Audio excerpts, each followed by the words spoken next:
Okay then, guys. So, as you've all been aware, I've I took a break from Yu-Gi-Oh because obviously, um, Warrior Turbo isn't exactly playable right now because obviously it's old, right? Um, but recently I've had a thought and I've been wanting to get back into the game again. The reason why is because I've still got a lot of things to do. Things like topping, nationals, YCSs, things like that. I've came so close to doing so, and with such a unique deck as well that nobody ever saw coming, and I didn't even see it coming, to be honest. I uh, I saw it as a deck that just developed over time through just pure Goki with Red Eyes Dark Dragoon, Appaloosa, things like that. And obviously with Fireflint Lady, Durandal, and the one-off copy Reynold, which I summoned off Isolde. And then went to Gearfried, Immortal Phoenix Gearfried.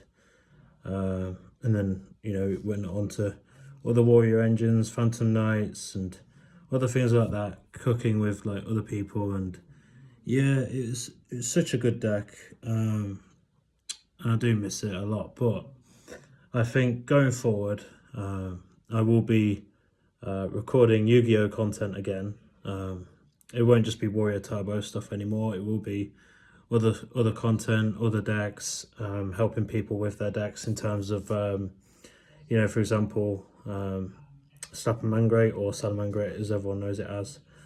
You know, I basically I don't want to take any of the credit really, but I helped my friend with his Slap and Mangrate deck list, and he almost got top 64 at nationals with Slap and Mangrate. We nearly got him there, but it just wasn't to be. But obviously, I still have the passion to play, and I know a lot of people have been quitting the game. Obviously, I never quit. It's just take a break, just try and get refresh yourself, things like that. Plus I've gone into work now, and obviously that's took up a fair bit of my time. So, but yeah, I enjoy my job. It's brilliant.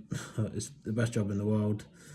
But obviously, yeah, I do want to get into Yu-Gi-Oh again.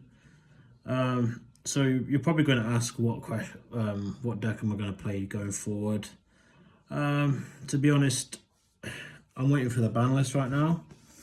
I'm going to be intrigued to see what Konami does with Snake Eye and things like that. I mean, Snake Eye needs to sort of take a back seat now, and other decks need to sort of have their time in the light, right? Yeah, so I mean, I have been thinking about playing like a Fiend sort of hybrid deck where there's Bell, Fiend Smith, Unchained, Magical Muskets, even Evil Hero, because they're Fiend as well, into get into the Fiend Smith engine. So yeah, I've been having to think about that, but it's just obviously the amount of money I want to spend on the game, which is like, considering prize support isn't very good right now. Like, I don't really want to spend that much because there's not much reward for it.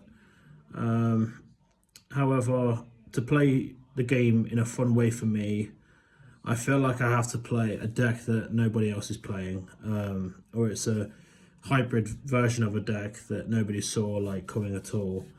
I think it's just that I like my own uniqueness to the game, essentially.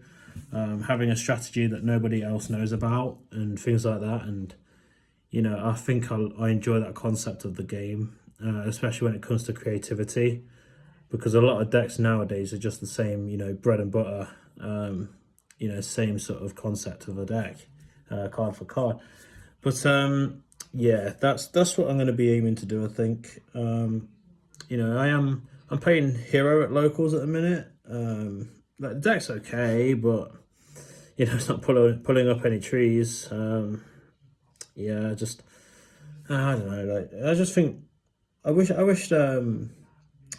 come out with some more fun cards and things that just didn't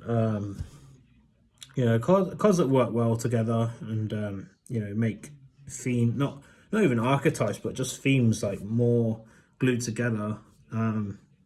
Even machine, like I mean machine's a decent option to be fair, but yeah, I've just not really looked into that too much. I mean, you could probably play like Infinitrack with like ancient gear and things like that, so that's a potential thing to look at. Um, I've been looking at other lists, and I just don't want to. Like I said, I just don't want to play a deck that everybody else is playing, and there's no way to sort of.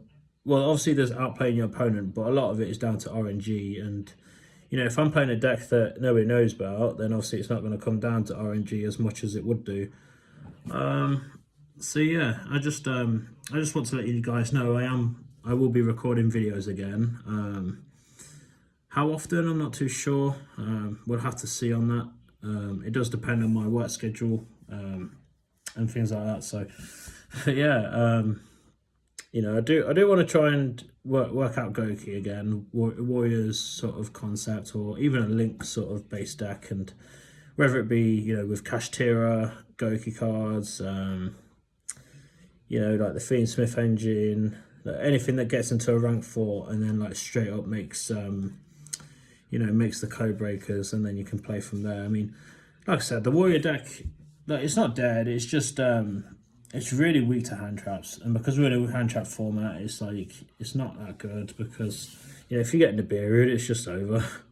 Because you can't, like in the following turn, you can't make an Izzle just to access your engine again. I mean, you can play Fiend Smith with it and then just go for the same sort of deck, but you have to actually see the Fiend Smith engine. You can see it through like Small World, but it's not that consistent as you want it to be.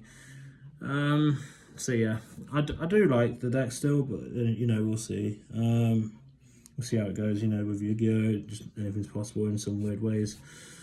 I would like Invoker back. That would help the deck a lot. Invoker would be crazy actually, because that would mean Phantom Knight Torn Scale with boots going to Invoker, summon Super X, right? So then like you can access your Goki engine that way. So yeah, would be pretty ideal. And then we just have to see really. I mean, I'll probably go on the DB again at some point. Obviously not this format, so I can't be bothered. But next format definitely. That's if Snake Eye goes. But even if it doesn't, I'll still be making content because at the end of the day, I enjoy it. I missed it, and I've missed Yu-Gi-Oh. It's been like a nice part of my life. I wouldn't say it's been all my life, but I'd say it's been a nice part of it. Just trying to think on people quitting. I just think that like people making these YouTube videos about quitting, it's a bit dramatic, and people do it for the clicks and the money and things like that, and it's like you're not doing YouTube for the right reason, in my opinion. You should be doing it because you enjoy it, and you enjoy interaction with people. And if you don't enjoy interacting with people, then what's the point, right? Like, it's just not it's just not what you should be doing it for. Yu-Gi-Oh's been so good for me because obviously it helped me show what I could do with Yu-Gi-Oh, my deck creativity, but also my interactions with people who I've met online, things like on Discord, Dueling Bug, things like that. And it's just it helps me realize like what I'm truly capable of in terms of Yu-Gi-Oh in a skill set sort of game. But I do think that Yu-Gi-Oh needs to have a massive ban list, and that's really that's really pushing it, because I mean, if it was me, I'd just literally ban Shafter, or Dimension Shifter as everyone else calls it, but I call it Shafter. They need to ban Dimensional Barrier, Just trying to think what else. The Albion Sanctifier Dragon. You know, Flame Burge. They need to get rid of. Trying to think of other floodgates that are like lingering and stuff like that. The Calamity Lock Dragon thing guy. He needs to go. And then, yeah, I mean, I also think that Konami, instead of printing like, you know, Saki sort of staple cards that are good going second or first, I think what they should do is within archetype, they should have a going first effect on the card. Like, let's say when it's normal summon, you can add like a spell or a trap or something that's part of the archetype, and then as a going second effect, when it's like when it leaves the field, it can destroy a card on your opponent's side of the field or something like that. Because I think that would be very good in terms of you know, reducing the amount of, you know, staples people are playing and the amount of luck sacking that's happening. What I've been noticing when I've been playing, a lot of my losses are down to the staple cards and not the actual archetype cards. And it makes players quite upset because they feel like, you know, they've been looked out, or, you know, they feel like they've been, you know, unlucky or hard done by. And it makes the game feel, you know, more RNG based. Whereas if there's archetype, like if archetypes are printed with like go second effects in the card text, then I think it would be very beneficial for the game as a whole. You know, I wonder what your thoughts are on that. I'd like to know what they are.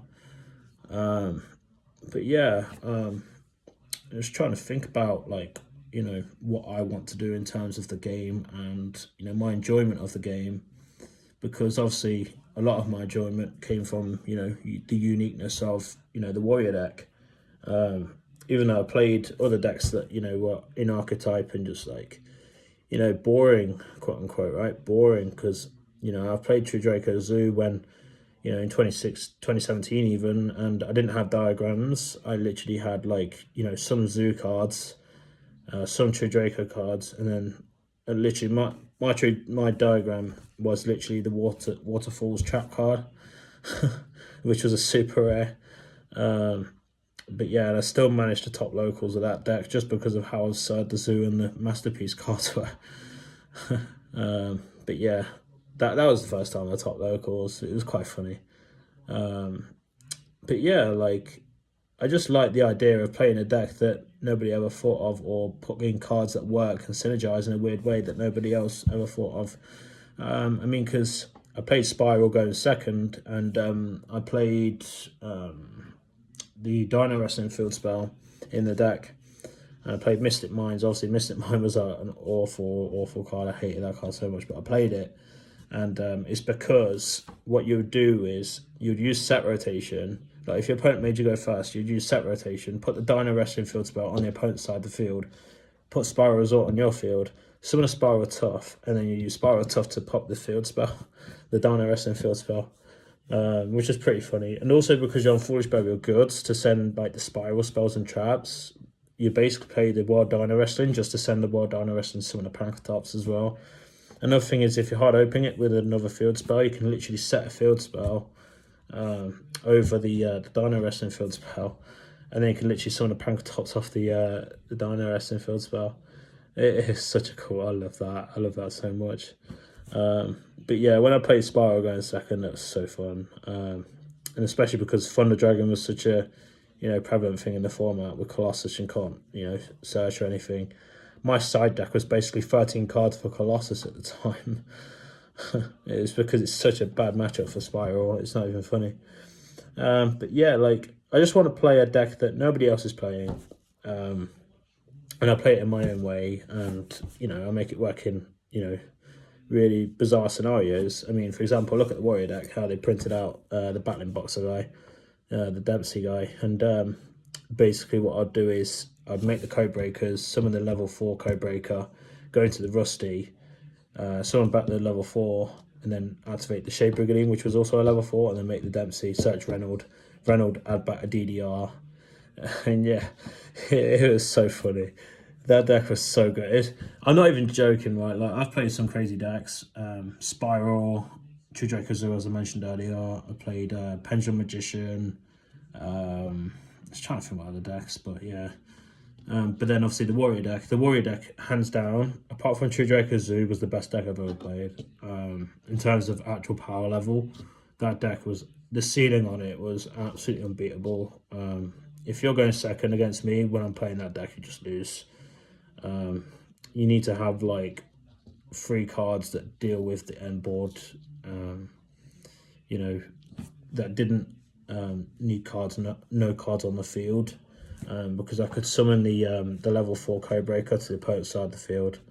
And funnily enough, that's how you beat the Crooked Cook guy. And I remember that when I'd summon one of the Codebreakers to the opponent's board when they had Crooked Cook, and I'd use Apo to negate it, and then all of a sudden I could get rid of their Crooked Cook. And they're like, oh, I guess I'll lose now because I can't sit on this one geezer, and I just lose now. So, but yeah, I love that deck so much. I mean, if there's a way to make it work, then I will do so. I always try to find a way. You know, I mean, the deck is good. Like it makes boards, like I said. But again, if it gets hand traps like twice, it's just game over because there's no Isolde or connector. Whereas if I have the Fiendsmith engine, I can literally make Apo, and then any 2 warriors can make the Codebreakers, and I can combo. So yeah, it just depends if when I can get the Fiendsmith engine. It's probably be next year with the Mega Pack. But yeah, like that's something to look forward to. So yeah, the content will change. It won't be like constantly be anymore. It will be a mixture of deck building. It will be collection stuff. It will be like just about everything really. Like even Macedor sort of related content. Even like I was trying to think like even Macedor Masochist, things like that. I'm trying out as well.